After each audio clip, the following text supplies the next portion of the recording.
यह कहानी है चंपानगर गांव की। इसी गांव में नारायण नाम का एक सीधा सच्चा किसान रहता है। नारायण धोखाधड़ी, विश्वासघात नहीं करता है। नारायण के पास एक छोटा सा खेत है। वह उसमें खूब मेहनत करता और सब्जियां उगता है। वैसे तो उसी गांव में बहुत लोग सब्जियां उगते हैं, लेकिन नारायण बिना दवाइयों के सब्जियों उगाता है। एक दिन नारायण अपने खेत में सब्जियों को देख रहा था। तभी पास ही के गांव से एक बड़े व्यापारी का आदमी आता है और उससे कहता है, अरे किसान भाई, तुमने तो बहुत हरी भरी सब्जियां उगाई है। हाँ भाई, मैं बिना किसी दवा के सब्जियां उगाता हूँ, इसीलिए तो सब्जियां मेरी बहुत अच्छी होती हैं। हाँ किशन भाई, तभी तो इतनी सुंदर सब्जियां हैं आपकी। अगर आप चाहो तो मैं इन सब्जियों को अच्छे दामों पर खरीद लूंगा। जी नहीं व्यापारी भाई, मैं अपनी सब्जियां खुद जाकर गांव-गांव बेचता हूँ।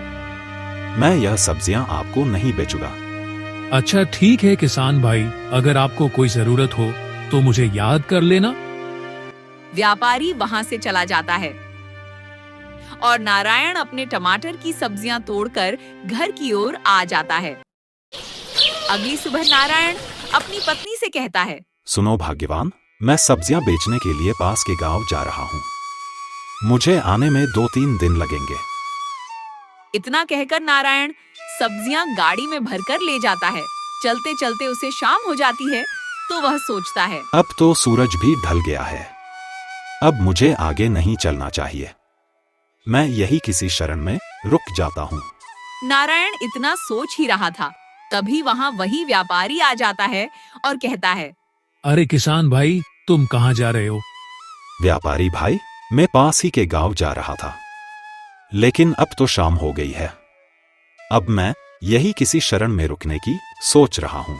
हाँ किसान भाई, अगर यह बात है तो घबराने की कोई बात नहीं।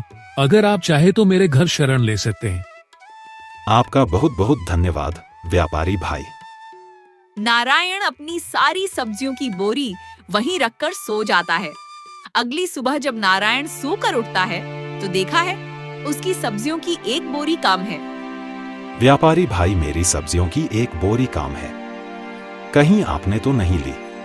किसान, तुम्हें मैंने शरण दी और तुम मेरे ऊपर शक कर रहे हो। निकल जाओ मेरे घर से, नहीं तो ठीक नहीं होगा। नारायण उसके घर से आ जाता है, लेकिन चुप नहीं बैठता। नारायण उसी गांव के सरपंच के यहाँ जाता है और सारी बात बताता है। तब सरपंच अपने नौकर से कहते हैं, रामू जाओ और व्यापारी बिरजू को बुला लाओ। बिरजू तुम्हारे ऊपर सब्जी वाले ने चोरी का इल्जाम लगाया है।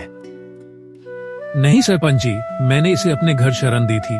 मैंने इसकी सब्जियां नहीं चुराई है। ये मेरे ऊपर झूठा इल्जाम लगा रहा है। तुम दोनों अपने अपने खेत में से एक एक टमाटर लाओ।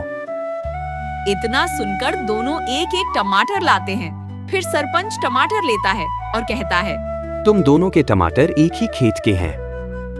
बिरजू, तुम झूठ बोल रहे हो। यह टमाटर तुमने ही चुराए हैं। मुझे माफ कर दो सरपंच जी, मेरे मन में लालच आ गया था। मैं किसान भाई की सारी सब्जियां वापस कर दूंगा।